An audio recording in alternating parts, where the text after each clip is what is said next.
कराची में पानी बहरान पर बड़ा ब्रेक थ्रू, फौरी एक्शन कामयाब।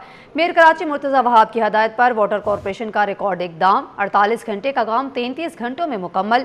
टीम की शानदार कारकर्दगी, शहर के 95% इलाकों में पानी मुकम्मल बहाल। धाबीजी से पानी की सप्लाई बहाल, K2 पंप्स फ़ाल। गुलशन इकबाल स्कीम 33 और गुलिस्तान जौहर में पानी की मुकम्मल बहाली। नीपास फूरा और सफ़ी हाइड्रेंट से भी सप्लाई बहाल। शहर को मजीद 100 मिलियन गैलन पानी की फराहमी शुरू। मजमूई 600 मिलियन गैलन पानी की सप्लाई, सिर्फ 50 मिलियन गैलन पानी की कमी बाकी। लांडी, कोरंगी और सदर के कुछ इलाकों में जुज़वी कमी का इम्कान है। मुकर्ररा वक्त से कबल काम मुकम्मल। मेयर कराची का अमले को खराज तहसीन। मज़ीद तफसीलात जानते हैं धाबेजी पंपिंग पर मौजूद एहसन अब्बासी से। एहसन बताइएगा। बिल्कुल, धाबीजी पंपिंग स्टेशन पे इस वक्त हम मौजूद हैं और शहरियों के लिए खुशखबरी है कि धाबीजी से बंद होने वाला जो पानी था तकरीबन 250 MGD जो बताया गया था उसको बहाल कर दिया गया है। 48 घंटों का वक्त लिया गया था इस इंटर कनेक्शन के लिए लाइन नंबर 5 के, जो कि 33 घंटों में काम मुकम्मल कर लिया गया है और तमाम पंप्स जो बंद किए गए थे सप्लाई के वो बहाल कर दिए गए हैं। अब्दुल कादिर शेख हमारे साथ मौजूद है, उनसे तफसीलात इस हवाले से जान लेते हैं। सब बताइएगा, ये वॉल रखा हुआ है, ये कहाँ से तब्दील हुआ और इस वक्त पानी की शहर में सप्लाई की क्या पोजीशन है? बिस्मिल्लाहिर्रहमानिर्रहीम। जी बिल्कुल, पहले तो आपको मैं ये बताता चलूँ आपके चैनल के तवस्सुस से और कराची के शहरियों के लिए खुशखबरी है कि धाबेजी पंपिंग स्टेशन से जो हमारी पानी की सप्लाई थी अल्हम्दुलिल्लाह गुज़िश्ता रात 9 बजे हमने रिस्टोर कर दी है। आज से एक दिन पहले कबल जब हमने ये काम शुरू किया था, हफ्ते के रोज़ जब हमने ये अनाउंस किया था कि हफ्ते के रोज़ दोबारा दोपहर 12 बजे हम ये काम शुरू करेंगे 25 तारीख को, तो हमारा जो टारगेट था और हमने जो शटडाउन लिया था वो टोटल 48 घंटों के लिए लिया था, जो आज पीर के रोज़ मुकम्मल होना था। आज 12 बजे हमें ये काम कंप्लीट करना था, जिसके अंदर हमने K3 पंप हाउस भी बंद किया हुआ था और उसके अलावा K2 पंप हाउस भी बंद किया था और 4th फेज़ से हमने 2 पंप बंद किए थे। टोटल हमने 9 पंप्स, धाबेजी की जो 21 पंप्स जिससे कराची के शहर की पानी की सप्लाई होती है, उसमें से हमने 9 पंप बंद किए हुए थे। 12 पंप से कराची को पानी की सप्लाई जारी थी। जो 9 पंप्स बंद थे उसमें से तकरीबन 250 मिलियन गैलन कमी का सामना होना था, जो हमने उसकी फिगर निकाली थी। मगर जब हमने काम शुरू किया अल्हम्दुलिल्लाह हमारे अमले ने, हमारे अफसरान ने मेयर कराची बैरिस्टर मुर्तज़ा वहाब की खुसूसी हिदायत पर अमल दरामद करते हुए उस काम को विदिन 33 घंटों के अंदर मुकम्मल करके कराची के शहर की जो पानी की जो सप्लाई थी वो रिस्टोर कर दी थी। जैसे कि K3 पंप हाउस था, वहाँ से हमने 4 पंप्स अपने बंद किए हुए थे, वो हमने 8 घंटों के अंदर काम उसका मुकम्मल करके हफ्ते की शाम 8 घंटों के अंदर रात 8 बजे हमने K3 के 4 पंप चला दिए और मज़ीद जो K2 पंप हाउस के जो 3 पंप बंद थे वो भी अल्हम्दुलिल्लाह गुज़िश्ता रात 9 बजे हमने बाल करके धाबेजी पंपिंग स्टेशन से कराची की पानी की सप्लाई बाल कर दी है। आपके चैनल से मैं चैनल के तवज्जुह से ये भी वाज़ेह करता चलूँ कि धाबेजी पंपिंग स्टेशन से जो पानी की सप्लाई होती है और हब पंपिंग स्टेशन और घारों से जो कुल मिला के 650 मिलियन गैलन पानी फराहम किया जाता है। अभी जो हमने काम जो हमें करना था जिसके अंदर 250 MGD का शॉर्टफॉल था, उसमें से हमने 200 MGD मज़ीद पानी बहाल करके कराची शहर में सप्लाई बहाल कर दी है। जिसके बाद जो है अब तकरीबन ऐसे समझे कि 95% इलाकों के अंदर कराची की पानी की सप्लाई बहाल हो चुकी है। जब हमने K3 रिस्टोर किया था तो उस टाइम नॉर्थ कराची और उसके अलावा नॉर्थ कराची और सुरजानी टाउन की जो पानी की सप्लाई थी वो हमने हफ्ते के रात बहाल कर दी थी और जो K2 से हमारी पानी की सप्लाई थी जिसके अंदर गुलशन इकबाल, गुलिस्तान जौहर और स्कीम 33 के इलाके जो मुतासर थे उनकी पानी की जो फराहमी है वो भी गुज़िश्ता रात 9 बजे हमने बहाल कर दी है। अब जो 50 MGD पानी का जो शॉर्टफॉल है उसके अंदर जो टेल एरियाज़ है, ख़ास तौर पे सिर्फ सदर और चनेसर और कोनगी के जो टेल एरियाज़ होंगे उसके अंदर कमी मुतवक्का हो सकती है। अलबत्ता कराची शहर के 95% जो इलाके हैं उसके अंदर पानी की फराहमी मामूल के मुताबिक जारी है। ना सिर्फ धाबेजी पंपिंग स्टेशन बल्कि हब पंपिंग स्टेशन से भी डिस्ट्रिक्ट वेस्ट, डिस्ट्रिक्ट यामाड़ी, डिस्ट्रिक्ट सेंट्रल के अंदर पानी की फराहमी जारी है। इसके अलावा जैसे आपने दूसरा सवाल किया इस वाल के हवाले से, तो ये आपको मैं बताता चलूँ कि ये हमारा पुराना वाल 60 इंच का था जो आज से तकरीबन 30 साल कबल K2 पंप हाउस के अंदर नस्ब किया गया था, जिसकी तब्दीली काफ़ी ज़रूरी थी। वॉल ऑपरेशन काफ़ी ज़रूरी था को जो हमें ये काम करना था उसके लिए हमें K3 और K2 पंप हाउस को कंट्रोल करने के लिए और मज़ीद काम करने के लिए ये हमारा वाल चेंज करना इंतहाई ज़रूरी था, जो अल्हम्दुलिल्लाह हमने कबल अज़ वक्त चेंज कर लिया है और कराची की शहर के अंदर पानी की फराहमी जारी है। ठीक है, बहुत शुक्रिया।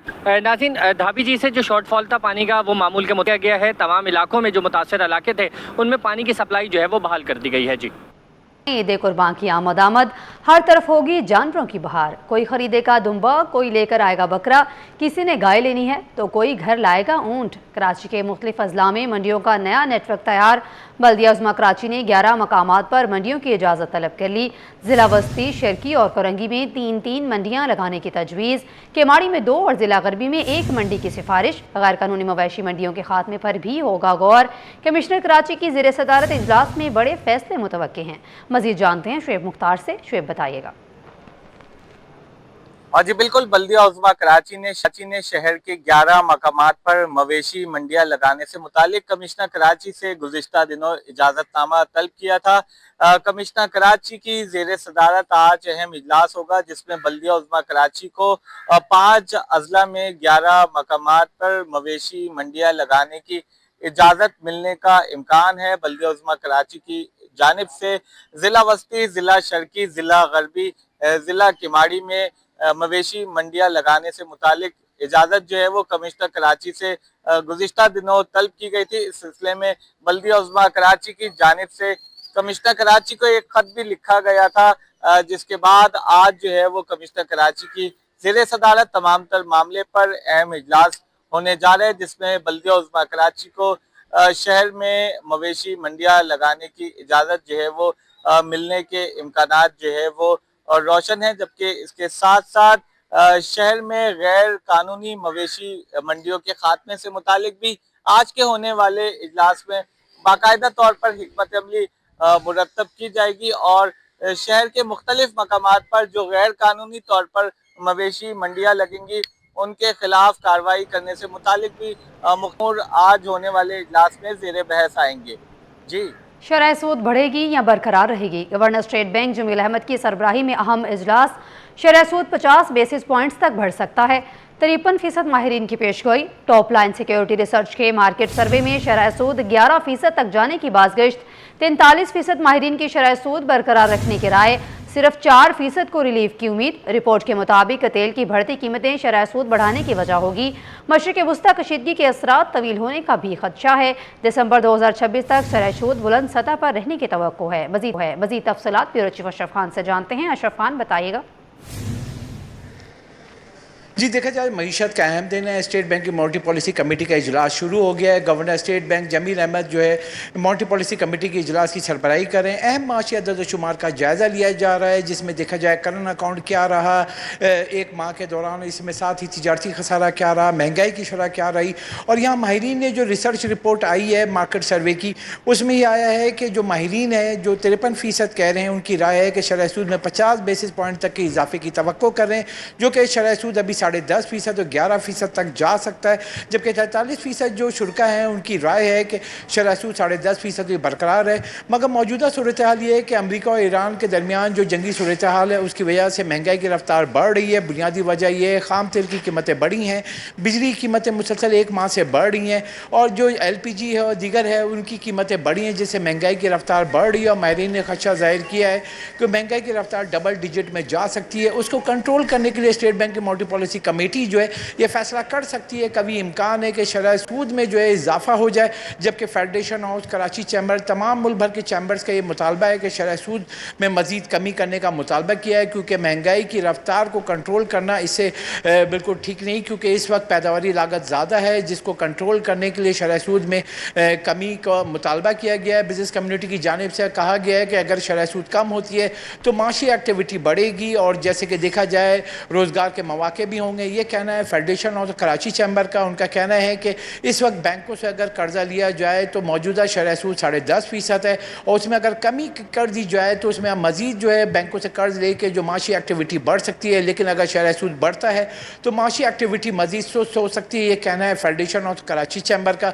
लेकिन यहाँ के जो माशी सर्वे देखा जाए तो माहिरीन का ये राय है, क्योंकि महंगाई की रफ्तार आहिस्ता आहिस्ता जो है उसकी रफ्तार तेज़ होती जा रही है। बुनियादी वजह यह पेट्रोल और डीजल की कीमत में नुमाया इजाफा हुआ है एक माह के दौरान, जिसकी वजह से महंगाई की रफ्तार बढ़ी है। साथ ही गुड ट्रांसपोर्टर ने जो डीजल बढ़ा है उसकी वजह से किराए बढ़ा दिए हैं, जिससे कॉस्ट ऑफ डूइंग बिजनेस बढ़ी है। साथ ही उसका इम्पैक्ट देखा जाए दीगर चीज़ों में, जैसे कि सब्जियां हो गई, फ्रूट्स हो गए, दीगर अजनास हो गई खाने पीने की, उन सब की पर केजी प्राइस जो है बढ़ चुकी है। खाने पकाने का जो तेल है और घी है उसको देखा जाए 30 रुपये पर केजी उसका इजाफा हो चुका है पिछले एक माह के दौरान। ये इम्पैक्ट है मजीद नज़र आ रहा है मायरीन का कि कीमतें बढ़ सकती हैं। बुनियादी वजह ये है कि एक तो सप्लाई चेन है, उसके साथ साथ जो कॉस्ट है, जो इम्पोर्ट कॉस्ट है वो बढ़ती जा रही है, जिसकी वजह से महंगाई की रफ्तार मजीद बढ़ सकती है, जिसके ऊपर खदशात जाहिर किया जा रहा है मायरीन की जानिब से शरह सूद मजीद बढ़ जाएगा। अशरफ खान, ये बताइएगा, जैसा कि तेल की बढ़ती कीमतें जो हैं वो शरह सूद बढ़ाने की वजह करार दी जा रही हैं, तो आने वाले चंद दिनों में तेल की कीमतों में क्या कमी का इम्कान मौजूद है या मज़ीद बढ़ाया जाएगा? इस बारे में क्या कहना है आपका? जी, यहाँ पे जो मार्केट सर्वे में ये भी कहा गया है कि जो आलमी मार्केट में खाम तेल की कीमतें वो ऊपर रह सकती हैं, क्योंकि देखा जा रहा है कि अमेरिका और ईरान के दरमियान जो मुज़ाकरात हैं वो तवील हो सकते हैं, और जिसकी वजह से उसमें मज़ीद तातुल का शिकार है, जिसकी वजह से खदशा है कि आलमी मार्केट में आज भी देखा जा रहा है 1.5 से 1.25% खाम तेल की कीमतें बढ़ गई हैं, जिसके असरात, क्योंकि पाकिस्तान में पहले जो है हर 15 दिन के बाद पेट्रोल मसूनात की कीमतों का तयन किया जाता था, अब हफ्तावार हो गया। अब जुमे को कहा जा रहा है माहिरीन का कि मज़ीद जैसे कि आलमी मार्केट में खाम तेल की कीमतें बढ़ी हैं तो पेट्रोल और डीजल मजीद उसमें इजाफा हो सकता है, जिससे महंगाई की रफ्तार मजीद बढ़ सकती है। ये तमाम खदशात हैं, देखा जाए कि इसके असरात नज़र आ रहे हैं मीशत पर, क्योंकि यहाँ पे महंगाई की रफ्तार जो एक आम आदमी पे जो बोझ है वो बढ़ गया है। जिसमें हम पेट्रोल की बात करें, आम आदमी पे जो मोटरसाइकिल सवार है उसका जो अगर महीने का खर्चा था 10,000 का, वो 15,000 से भी तजावज़ कर गया है। पेट्रोल वो उतना ही इस्तेमाल कर रहा है, क्योंकि यहाँ पर 250 रुपये का अगर देखा जाए पेट्रोल जो था 260 रुपये 255 रुपये, वो अब तकरीबन जो है 390 रुपये तक पहुँच गया है। उसका इम्पैक्ट आ रहा है कि यहाँ 10,000 का जो खर्चा था वो 15,000 रुपये पहुँच गया है, और यहाँ पे उनका जो माहाना तनख्वाह है उसमें इजाफा नहीं हुआ है, लेकिन महंगाई की रफ्तार है वो बढ़ती जा रही है। कोई चीज़ भी आप लेने जाएँ उसकी कीमत बढ़ गई है। अब देखा जाए आलमी मार्केट में जैसे कि खाम तेल की कीमत बढ़ रही है तो मज़ीद उसकी कीमतें पेट्रोल और डीजल की बढ़ सकती हैं, खदशात हैं। और स्टेट बैंक का यही है कि IMF का भी ये कहना है कि जब भी अगर महंगाई बढ़ती है उसको कंट्रोल करने के लिए जो सख्त मॉनेटरी पॉलिसी स्टैंड से इस्तेमाल किया जाए। सख्त मॉनेटरी पॉलिसी का मतलब ये है कि शरह सूद में जो नरमी की गई थी, जो 22% से कम करके 10.5% पर लाया गया था, तो उसको मज़ीद उसमें इजाफा किया जाए ताकि जो है जो बढ़ती हुई महंगाई को उसको कंट्रोल किया जा सके। लेकिन यहाँ पे देखा जाए कि इस वक्त जो माशी जो एक्टिविटी देखी जाए, जो कि कहा जा रहा था 4.25% या 3.5% जो है माशी एक्टिविटी, माशी नमू रहेगी, वो स्लो होती हुई नज़र आ रही है। बुनियादी वजह यह है कि आलमी सप्लाई चेन का मसला है। मुल्क भर में जो है बिजली की लोड शेडिंग का सबसे बड़ा इशू हो गया, क्योंकि आपकी जो RLNG है उसकी सप्लाई चेन टूटी है, उसकी वजह से मुल्क भर में जो है बिजली की लोड शेडिंग भी बढ़ गई है, क्योंकि डिमांड बढ़ गई है, गर्मी भी बढ़ गई है, गर्मी की वजह से बिजली की तलब बढ़ी है, और यहाँ जो शॉर्टफॉल है वो बढ़ता जा रहा है, जिसकी वजह से तकरीबन शाम 5 बजे से लेकर रात 1 बजे के 2.25 घंटे की मुल्क भर में एक साथ जो है अलग अलग मुख्तलिफ इलाकों में लोड शेडिंग की जा रही है।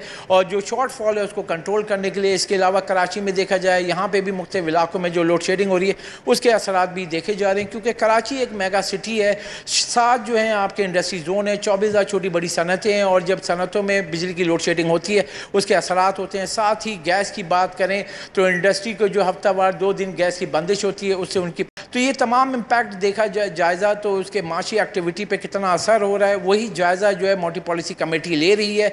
और शाम में जब आपका तकरीबन 4 साढ़े 4 बजे मॉनेटरी पॉलिसी बयान जो है प्रेस रिलीज़ के ज़रिए ऐलान किया जाएगा, और जो 10.5% शरह सूद है अब वो आगे क्या रहेगा अगले 2 माह के लिए, उसका आज फैसला होने जा रहा है। जी, ब्यूरो चीफ अशरफ खान हमें अपडेट कर रहे थे, आपका शुक्रिया। पाकिस्तान स्टॉक एक्सचेंज में मंदी, हंड्रेड इंडेक्स में 1403 पॉइंट्स की कमी, इंडेक्स 1,69,268 पॉइंट्स पर ट्रेड कर रहा है। काविश मेमन से तफसीलात जानते हैं। काविश, बताइएगा। पाकिस्तान स्टॉक एक्सचेंज में आज कारोबारी हफ्ते के पहले दिन उतार चढ़ाव देखा जा रहा है। उसकी बुनियादी वजह ये कि एक तो मिडिल ईस्ट के हालात हैं, वहीं दूसरी जानिब आज स्टेट बैंक ऑफ पाकिस्तान की जानिब से मॉनेटरी पॉलिसी का ऐलान भी होना है, जिसकी वजह से भी सरमायाकार थोड़े से मोहतात नजर आते हैं। मेरे साथ जावेद खनानी मौजूद है। जावेद साहब, बताइएगा, पिछले हफ्ते का जायजा लिया जाए तो 3200 पॉइंट्स माइनस हुए और आज भी मंदी पर आगाज हुआ था, लेकिन आज तो ऐसा लग रहा है कि मार्केट थोड़ी ऊपर नीचे होकर शायद थोड़ी सी प्लस हो जाए। इसका ये वजह मेन ये भी है कि आज मॉनेटरी पॉलिसी का ऐलान होना है और लोगों का एक्सपेक्टेशन है कि शायद कम हो या अनचेंज रहे। इसकी वजह ये कि जो आपके ट्रेजरी बिल बिके थे उसमें जो पहले जो टेन्योर थे उसमें मार्केट जो इंटरेस्ट रेट है वो कम हुआ था, तो इस वजह से लोगों को यहाँ एक्सपेक्टेशन बढ़े नहीं तो शायद कम नहीं हो तो शायद बढ़ेगा भी नहीं, तो इस वजह से मार्केट थोड़ी सी आज पॉजिटिव नजर आ सकती है। मिडिल ईस्ट में तो अभी तक वो ये है कि अभी कोई बातचीत करने के लिए तैयार नहीं एक दूसरे से। ट्रम्प पे भी हमला हो गया, अब उसकी सूरत हाल क्या निकलती है वो तो ईरान ने जो पाकिस्तान को जो अपने तजावीज़ भेजी है वो अमेरिका उस पर कैसा रिस्पॉन्ड करता है उस पर डिपेंड करता है। तफसीलन बता रहे थे कि मौजूदा सूरत हाल ये है कि इस वक्त state bank of Pakistan monetary policy का ऐलान भी कर रहा है, साथ ही साथ मिडिल ईस्ट के हालात भी हैं। ये दोनों खबरें जिसकी वजह से मार्केट में आज एडिशनल सेलिंग प्रेशर भी देखा जा रहा है, लेकिन जो इन्वेस्टर्स हैं उनका कहना है कि मार्केट में उतार चढ़ाव का सिलसिला कुछ दिन तक जारी रह सकता है। जी, सिंध सेक्रेटेरिएट के मरकजी गेट पर मुलाजमीन का एहतजाज, सिंध सेक्रेटेरिएट के बाहर धरना दे दिया। मुमताज़ अली पनहौर की क़यादत में महकमा ज़राअत के NPIW के मुलाजमीन सड़कों पर आ गए। 18 साल से काम करने वाले मुलाजमीन मुस्तकिल होने के मुतालबे पर डट गए हैं। मुस्तकिल मुलाजमत ना मिलने पर मुलाजमीन ने गेट बंद कर दिया गया। मुजाहिरीन को मुंतशिर करने के लिए पुलिस को तलब कर लिया गया है। मुलाजमीन से मुज़ाकरात के लिए महकमा ज़राअत के हुकाम अभी तक ना पहुँच सके। आपको अपडेट कर रहे हैं, सिंध सेक्रेटेरिएट के मरकजी गेट पर मुलाजमीन का एहतजाज, सिंध सेक्रेटेरिएट के बाहर धरना दे दिया गया। मुमताज़ अली पनहौर की क़यादत में महकमा ज़राअत की NPIW के मुलाजमीन सड़कों पर आ गए। 18 साल से काम करने वाले मुलाजमीन मुस्तकिल होने के मुतालबे पर डट गए हैं। मुस्तकिल मुलाजमत ना मिलने पर मुलाजमीन ने गेट बंद कर दिया। मुजाहिरीन को मुंतशिर करने के लिए पुलिस को तलब कर लिया गया है। मुलाजमीन से मुज़ाकरात के लिए महकमा ज़राअत के हुकाम ना पहुँच सके। सिंध सेक्रेटेरिएट के बाहर धरना दे दिया गया है। सिंध सेक्रेटेरिएट के मरकजी गेट पर मुलाजमीन का एहतजाज जारी है। मुमताज़ अली पनहौर की क़यादत में महकमा ज़राअत के NPIW के मुलाजमीन सड़कों पर निकल आए हैं। 18 साल से काम करने वाले मुलाजमीन मुस्तकिल होने के मुतालबे पर डट गए हैं। मुस्तकिल मुलाजमत ना मिलने पर मुलाजमीन ने गेट बंद कर दिया। मुजाहिरीन को मुंतशिर करने के लिए पुलिस को तलब कर लिया गया है। मुलाजमीन से मुज़ाकरात के लिए महकमा ज़राअत के हुकाम अब तक ना पहुँच सके। सिंध सेक्रेटेरिएट के मरकजी गेट पर धरना दे दिया गया है। महकमा ज़राअत के मातहत इदारे NPIW के मुलाजमीन भी पहुँच गए हैं। मुलाजमीन ने मुमताज़ अली पनहौर की क़यादत में मरकजी गेट पर धरना दे दिया है। मुलाजमीन का मुलाजमत पर मुस्तकिल करने का मुतालबा भी सामने आया है। इस हवाले से मज़ीद तफसीलात आज़ाद नौहरियों से जानते हैं। आज़ाद, अपडेट कीजिएगा इस सारी हवाले से। जी बिल्कुल, ये महकमा ज़राअत सिंध के मातहत इदारे NPIW के मुलाजमीन है जो साबिक़ सदर परवेज़ मुशर्रफ के दौर में खासतौर पर सिंध की जो नहरें हैं इनको पक्की करने के हवाले से इनको भर्ती किया गया था, लेकिन कंटीजेंस की बुनियाद पर तार इनको मुलाजमत पर मुस्तकिल नहीं किया गया, जिसके बाद आज मुलाजमीन बड़ी तादाद में सिंध सेक्रेटेरिएट के मरकजी गेट पर पहुंचे हैं। इनकी क़यादत जो है इनके रहनुमा मुमताज़ तंवर वो कर रहे हैं। उनका मुतालबा ये है कि उनको 20 साल हो गए मुलाजमत करते हुए, लेकिन इनको ताल मुस्तकिल नहीं किया जा रहा और कई बार जो है जो सिंध असेंबली के अरकान हैं उनकी जानब से उनको यकीन दहानी कराई गई कि मुलाजमत पर उनको मुस्तकिल किया जाएगा, लेकिन पाकिस्तान पीपल्स पार्टी का चौथा दौर चल रहा है, लेकिन उसके बावजूद उनको मुलाजमत पर मुस्तकिल नहीं किया जाए, जिसके बायस ताहाल महकमा ज़राअत के हुकाम यहाँ इनसे मुज़ाकरात करने के लिए नहीं पहुंचे और ना ही किसी किस्म का कोई रब्ता किया गया, जिसके बाद उन्होंने सिंध सेक्रेटेरिएट के मरकजी गेट पर जो है चादरें बिछाकर धरना दे दिया और पुलिस की भारी नफरी भी इनको मुंतशिर करने के लिए तलब कर ली गई। पुलिस यहाँ पर मौजूद है, लेकिन ये धरना दे के बैठे उनका एक ही मुतालबा है कि इनको मुलाजमत पर मुस्तकिल किया जाए। चीफ सेक्रेटरी से इनकी मुलाकात की जाए, लेकिन चीफ सेक्रेटरी मुल्क मौजूद नहीं है, मुल्क से बाहर है, चीन के दौरे पर गए हुए हैं, लेकिन इस वक्त दीगर जो काम है महकमा ज़राअत के दीगर महकमों के वो यहाँ पर मौजूद है, लेकिन मुज़ाकरात करने के हवाले से इनके पास वो नहीं पहुंचा, जिसके बाद ये सरापा एहतजाज बनकर सिंध सेक्रेटेरिएट के मरकजी गेट पर धरना देकर बैठ गए हैं और उनके हाथों में पाकिस्तान पीपल्स पार्टी के परचम भी है, इसके साथ साथ बैनर भी हाथों में उठाए हुए जिसमें मोहम्मद बख्श मेहर जो सूबाई ज़राअत है उनकी तस्वीर, बिलावल भुट्टो ज़रदारी की तस्वीर, मुराद अली शाह की तस्वीर आवेदन की, लेकिन इनका एक ही मुतालबा है कि इनको मुलाजमत पर मुस्तकिल किया जाए, वरना इनका धरना जो है बस दस्तूर सिंध सेक्रेटेरिएट के सामने जारी रहेगा जब तक इनको मुस्तकिल नहीं किया जाएगा। जी आज़ाद, ये बताइएगा जिस सिंध सेक्रेटेरिएट के मरकजी गेट पर मुलाजमीन ने धरना दे दिया है, आखिर क्या वजह है कि 18 साल से काम करने वाले मुलाजमीन अब तक मुस्तकिल नहीं हो सके? क्या वजूहात सामने आ रही हैं इसकी? इम्तिहानी निज़ाम माफिया के हाथों यरगमाल बन गया। मैट्रिक बोर्ड के दावे फेल, नकल माफिया फिर टॉप पोजीशन पर। रियाजी का पेपर शुरू होने से पहले ही सोशल मीडिया पर वायरल, पेपर सेंटर से पहले मोबाइल पर गिरफ्तारियां, बेसूद नकल माफिया का नेटवर्क मजीद मजबूत हो गया। कब ख़त्म होगा ये खेल? वालिदैन परेशान, तलबा मायूस हो चुके हैं। मजीद तफसीलात जानते हैं। जुबैर से रब्ता बहाल करने की कोशिश करेंगे। आपको अपडेट कर रहे हैं, इम्तिहानी निज़ाम माफिया के हाथों यरगमाल बन चुका है। मैट्रिक बोर्ड के दावे फेल हो चुके हैं। नकल माफिया फिर टॉप पोजीशन पर। रियाजी का पेपर शुरू होने से पहले ही सोशल मीडिया पर वायरल हो गया। पेपर सेंटर से पहले मोबाइल पर आ गया। गिरफ्तारियां बेसूद, नकल माफिया का नेटवर्क मजीद मजबूत हो गया।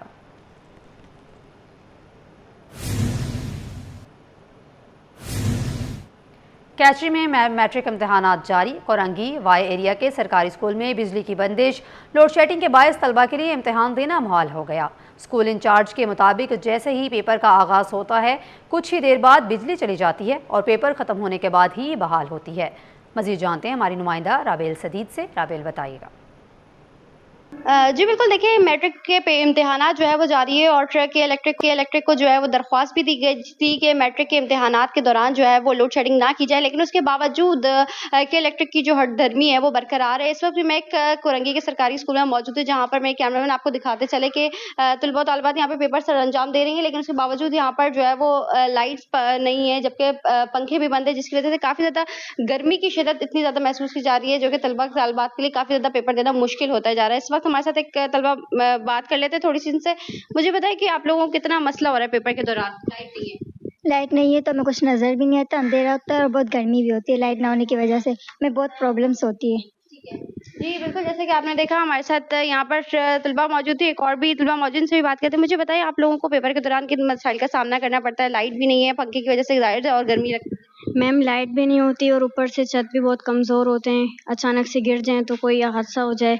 और दूसरी बात ये कि मतलब पंखे भी नहीं है, गर्मी की शिद्दत बहुत ज़्यादा होती है, हमें मतलब पेपर करने में बहुत दुश्वारियाँ होती हैं। जी बिल्कुल, जैसे कि आपने देखा हमारे साथ यहाँ पर तलबात यहाँ पर पेपर भी सरअंजाम दे रही है और ये कहना है कि उनको लोड शेडिंग की वजह से काफ़ी ज़्यादा दुश्वारी का सामना करना पड़ा है। अभी भी हम देख रहे हैं कि मैट्रिक के इम्तिहानात जारी है और आगे भी आइंदा जो इम्तिहानात होने वाले हैं उससे कबल ही यहाँ की जो सूरत हाल है, लोड शेडिंग की यहाँ फराहम की जाए, साथ ही साथ जो प्लस्तर का मामला है वो भी हल किया जाए, ताकि बच्चों को जो है वो खासतौर पर तालिबात को इन परेशानियों का सामना ना करना पड़े। जी।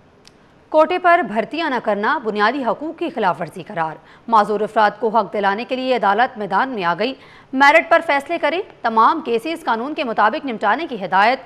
तकर्रियों में ताख़ीर नाकाबिले कबूल, 2 माह में तकर्रियाँ मुकम्मल करें, अदालत का सूबाई हुकूमत को हुक्म। सिंध हाई कोर्ट में माजूर अफराद के कोटे पर मुलाजमतों से मुतल्लिक अहम फैसला सामने आया है। आपको अपडेट कर रहे हैं। कोटे पर भर्तियां ना करना बुनियादी हकूक़ की खिलाफ वर्जी करार दे दिया गया। माजूर अफराद को हक दिलाने के लिए अदालत मैदान में आ गई।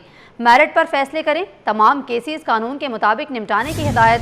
तकर्रियों में ताख़ीर नाकाबिले कबूल, 2 माह में तकर्रियाँ मुकम्मल करें, अदालत का सूबाई हुकूमत को हुक्म।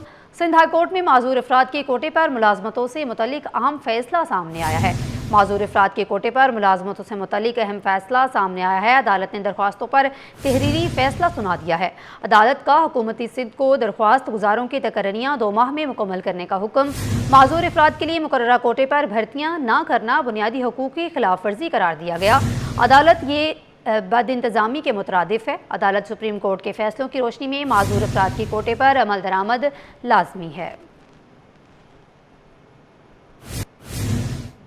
कमसिन बच्चे की मुबैना स्मगलिंग केस में अहम पेशरफ्त, बच्चे को अपना बेटा जाहिर करके बैरून मुल्क ले जाने का इल्ज़ाम। सिंध हाई कोर्ट ने मुलजिमा किरण सुहेल की दरख्वास्त ज़मानत भी मंजूर कर ली है। कमसिन बच्चे की मुबैना स्मगलिंग केस में अहम पेशरफ्त सामने आई है।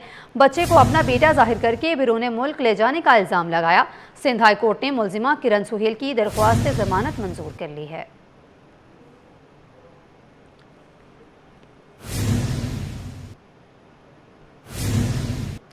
Sindh high court bar association की जानिब से ऑल पाकिस्तान लॉयर्स कन्वेंशन का इनेकाद किया गया है। कन्वेंशन में शिरकत के लिए वकला की बड़ी तादाद पहुँच गई। वकला रहनुमा हामिद खान, अख्तर हुसैन समेत दीगर शख्सियात भी कन्वेंशन में पहुँच गई हैं। कन्वेंशन में पाकिस्तान भर से वकला रहनुमाओं को मदऊ किया गया है। मज़ीद तफसीलात जानते हैं अपने नुमाइंदे मुमताज़ जमाली से। मुमताज़, बताइएगा। देखें जी, इस वक्त मैं मौजूद हूँ सिंध हाई कोर्ट कराची में, Sindh high court bar association के न्यू बार रूम में, जहाँ पर आज आल पाकिस्तान लॉयर कन्वेंशन जो है जिसका इनेकाद किया जा रहा है। आज ये कन्वेंशन जो है Sindh high court bar association की जानिब से मुनक़िद किया जा रहा है, जहाँ पर पाकिस्तान भर के जो वकला रहनुमा हैं वो आज यहाँ आएंगे, जिसमें पंजाब, बलूचिस्तान, पेशावर और दीगर इलाकों के जो वकला रहनुमा हैं वो यहाँ पर आएंगे, जिसमें जो है सलमान, अकरम, राजा और दीगर शामिल हैं। इस कन्वेंशन का मकसद जो है 26वीं तरमीम और उसके बाद 27वीं तरमीम, साथ ही साथ जो कॉर्पोरेट फार्मिंग है और कारुंजर पहाड़ों की कटाई समेत वकला को और बार एसोसिएशन को जो दीगर मसाइल का सामना है इस मुतल्लिक यहाँ पर गुफ्तगू भी होगी और तकारीर भी होगी। यहाँ पर जो आने वाले मेहमान वकला के लिए भी जो है तमाम सहूलियात दी गई हैं ताकि वो यहाँ पर आएँ।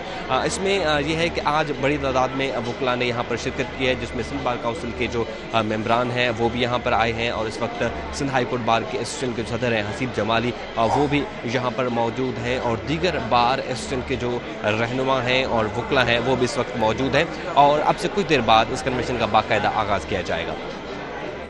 खबरों का सिलसिला आगे बढ़ाते हुए आपको बताएं, ख्वाजा सरा के साथ मुबैना ज़्यादती और तशद्दुद का निशाना बनाने का मुकदमा। सेशन अदालत गरबी में 5 मुलजिमान की अबूरी ज़मानत की समाअत। अदम हाज़िरी के बायस मरकज़ी मुलजिम समेत 2 मुलजिमान की अबूरी ज़मानत मुस्तरद कर दी गई है। मज़ीद तफसीलात बताएंगे जवाद आसिफ। जवाद बताइएगा। जी, ख्वाजा सिरा के साथ मुबैना ज़्यादती करने और उस पर तशद्दुद करने का मुकदमा है। एडिशनल डिस्ट्रिक्ट एंड सेशन जज गरबी की अदालत में 5 मुलजिमान की अबूरी ज़मानत की दरख्वास्त पर जो है वो समाअत हुई है। 5 मुलजिमान ने अबूरी ज़मानत हासिल की थी। अदम हाजिर 2 मुलजिमान रहे, जिस पर अदालत ने आज उनकी जो है वो अबूरी ज़मानत मनसूख कर दी है, जबकि जो 3 मुलजिमान हैं उनकी अबूरी ज़मानत में तोसी करते हुए समाअत 30 अप्रैल तक मुलतवी कर दी है। मुकदमा थाना इकबाल मार्केट में दर्ज हुआ था, जिसके बाद मुलजिमान ने अदालत से 30,000 रुपयों के इवज़ अबूरी ज़मानत हासिल की थी। मुकदमे के मुताबिक 13 अप्रैल को ये वाक़या आया था, जब जो मुतासरा ख्वाजा सिरा हैं वो एक फ़ंक्शन से वापस जा रहे थे, तो 10 से 15 अफराद ने जो है वो मिलकर एक मकाम पर उन्हें लेके गए, उन्हें ज़्यादती का निशाना बनाया, तशद्दुद किया और उसके बाद जो है वो किसी दूसरे मकाम पर छोड़ गए थे, जिसके बाद इन मुलजिमान के खिलाफ मुकदमा दर्ज हुआ था। जी, सरकारी इदारों में दोहरी नौकरी का बड़ा स्कैंडल बेनकाब। बेनज़ीर भुट्टो शहीद यूनिवर्सिटी लियारी में मुबैना मेगा करप्शन का इंकशाफ सामने आया है। उसातिज़ा पर 2 इदारों से तनख्वाहें लेने का इल्ज़ाम। प्राइमरी टीचर से लेक्चरर्स तक सिटी 21 डबल जॉब नेटवर्क सामने आया। यासिरा आखूंद पर दोहरी मुलाजमत का इल्ज़ाम, डबल तनख्वाह लेने का दावा। डॉक्टर शहजादा खुरम पर मुबैना तौर पर 2 इदारों में खदमात अंजाम देने का इंकशाफ। तनख्वाह सरप्लस सामने आने के बाद इदारों में खलबली मच गई। सरकारी रिकॉर्ड और तनख्वाहों की तस्दीक का अमल शुरू कर दिया गया है। असिस्टेंट रजिस्ट्रार सबा मुगल का अकाउंट जनरल सिंध को ख़त 7 दिन में वजाहत तलब कर ली। 305 जामियात के डेटा की तस्दीक की सिफारिश। डॉक्टर शहजादा खुरम मलवी का नाम इदारे में सरे फहरिस्त है, नंबर 4 और 41 पर आवेजा किया गया है। खुरम खान अलवी जो भी दोहरी मुलाजमत के उनके सामने आई है। डॉक्टर शहजादा खुरम यूनिवर्सिटी में 21 ग्रेड के प्रोफेसर के ओहदे पर तैनात हैं, जबकि इस हवाले से महकमा जामियात व बोर्ड की जानब से इस मामले का जब नोटिस लिया गया, तो बेनज़ीर भुट्टो शहीद यूनिवर्सिटी के रजिस्ट्रार ने बाज़ाब्ता तौर पर डॉक्टर शहजादा खुरम अलवी को हड़ताल किया है और वज़ाहत तलब किया कि फौरी तौर पर बताया जाए कि आप 2 इदारों में मुलाजमत क्यों करने लगे, ये गैर कानूनी अमल है, जिसके बायस असिस्टेंट रजिस्ट्रार सबा मुगल ने बाज़ाब्ता तौर पर अकाउंट जनरल सिंध को खत लिखा है। खत में 305 मुलाजमिन की फहरिस्त हर साल की, जिसमें लिखा गया है कि कौन कौन से मुलाजमिन हैं जो अकाउंट जनरल सिंध से दोहरी तनख्वाहें हासिल करने लगे हैं। इस हवाले से बाज़ाब्ता तौर पर उनसे जो वेरिफिकेशन भी मांगी गई और कहा गया कि पूरी तौर पर तस्दीक करके बताया जाए ताकि इनके खिलाफ कार्रवाई अमल में लाई जाए। इस हवाले से जो फहरिस्त हर साल की गई उसमें डॉक्टर शहजाद खुरम अलवी साहब है, जो उनका सीरियल नंबर 4 पर, जो यासिरा आखूंद है उनका सीरियल नंबर 41 पर नाम आवेदन किया गया है और दोहरी जो मुलाजमत के बायस उनसे भी कानूनी जल से भी वेरिफिकेशन यानी तस्दीक मंगवाई गई। ये बड़ा स्कैंडल सामने आया कि जामियात जो बेनज़ीर भुट्टो शहीद यूनिवर्सिटी है उनके मुलाजमिन जो है महकमा कॉलेज तालीम और महकमा स्कूल तालीम भी मुलाजमत करने लगे हैं, लेकिन कई ऐसे पढ़े लिखे नौजवान जो मुलाजमत के ख्वाहिशमंद है, लेकिन कई ऐसे मुलाजमिन जो दोहरी मुलाजमत हासिल करने लगे हैं, जिसके बाद से मेगा स्कैंडल सामने आ गया। लेकिन इनके खिलाफ किसी किस्म की तहकीकात करने के बजाय इस वक्त जो इनके खिलाफ वेरिफिकेशन का अमल बदस्तूर जारी है। जी, आज़ाद नुकरी अपडेट कर रहे थे। आज़ाद, आपका शुक्रिया। खबर शामिल करें और आपको बताएं, पेट्रोल और डीजल की कीमतों में इजाफे ने ताजरों को भी परेशान कर दिया। फल फरोश भी शदीद मुतासिर। कहते हैं मंडी से मार्केट तक फल लाने के अखराजात में नुमाया इजाफा हो गया है। जहां पहले किराया 3,000 रुपये था, वो अब 4,000 रुपये तक पहुंच गया है। फलों की कीमतें बढ़ाना मजबूरी है। मजीद जानते हैं रिमशा इस्माइल से। रिमशा, बताइएगा। जी बिल्कुल, शहर में पेट्रोल और डीजल की कीमतें बढ़ने के बाद जो है ना सिर्फ ट्रांसपोर्टर परेशान दिखाई देते हैं, आम शहरी, जबकि हम देख रहे हैं कि फल फरोश भी जो है परेशान दिखाई देते हैं, क्योंकि मंडी से यहाँ पर जो है फ्रूट लाने में जो है इनको अखराजात का सामना करना पड़ता है, ट्रांसपोर्ट के अखराजात बढ़ जाते हैं। और इस वक्त हम देख रहे हैं कि फलों की कीमतों में भी इजाफा देखा जा रहा है। इस वक्त दुकानदार मौजूद है, इनसे पूछ रहे हैं कि कीमतों में कितना फलों की कीमतों में इजाफा हुआ है, और इसके साथ साथ मुझे ये बताइएगा मंडी से यहाँ ट्रांसपोर्ट के ज़रिए आप फल लाते हैं, वो कितने अखराजात बढ़े हैं और किस तरह जो है वो देख रहे हैं कि कीमतों में जो है वो इजाफा हुआ है। जहाँ से खेती बाड़ी से आ रहा है वहाँ से लेके यहाँ तक एक कार्टन के ऊपर 300 से 400 रुपये बढ़े हुए। मंडी वाला किराए पहले लेते थे 3000, अब ले रहे 4500 4000। जो पंजाब से गाड़ी तरबूज लेके आती थी पहले ले रहे थे किराया 2,20,000, वो कह रहे हैं कि 2,70,000 2,80,000 रुपये अभी वो किराया मांग रहे हैं। तो वो फिर दाने के ऊपर डिवाइडेड करते हैं, दाने में कम से कम 50 से 60 रुपये का फर्क आ जाता है। तो इस तरह हर चीज़ के ऊपर जो है ना रेटें बढ़ गई। कौन सा फल जो है वो ज़्यादा महंगा देखा जा रहा है? चेरी की कीमत क्या है इस वक्त? गिलगित से आ रही है, गिलगित की चेरी इस टाइम आधा किलो वाला बॉक्स 2,000 रुपये बिक रहे हैं। आधा किलो बॉक्स 2,000 का। मंडी से कितने का मिलता है? मंडी से मिल रहा है 1800 रुपये।